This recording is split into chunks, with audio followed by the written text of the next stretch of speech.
कर्म कर्म अच्छे हैं तो सब कुछ अच्छा होगा। कर्म अच्छे हैं तो सब कुछ अच्छा होगा।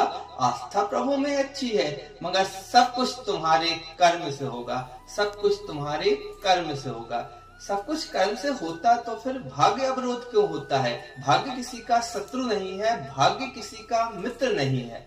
वह तो कर्मों का दर्पण है, उसका अपना कोई चित्र नहीं है। कोई जन्म लेता राजा के यहाँ, कोई जन्म से गरीब क्यों?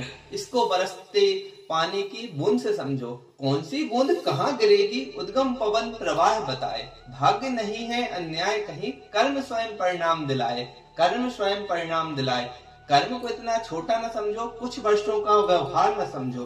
कर्म को इतना छोटा न समझो, कुछ वर्षों का व्यवहार न समझो। कई जन्मों का परिणाम समझो, फिर अपना किरदार समझो। कई जन्मों का परिणाम समझो, फिर अपना किरदार समझो। जैसे पानी को छनते देखा है, प्रकृति की गोद में बहते देखा है। पहले बड़े पत्थर, फिर कुछ छोटे, फिर कुछ छोटे, कई परतों में साफ हुआ। शिलाओं को संताप समझना, परतों को हर जन्म कहो। बीच बचे जो शांत अवकाश, उसे सुखों का मर्म कहो। फिर पूछो अच्छे बुरे का अंतर क्या है? फिर पूछो अच्छे बुरे का अंतर क्या है? मानव अपने जीवन में करता क्या है?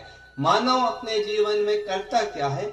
इच्छाएं जब राज करें तो विवेक बनवासी हो जाता है।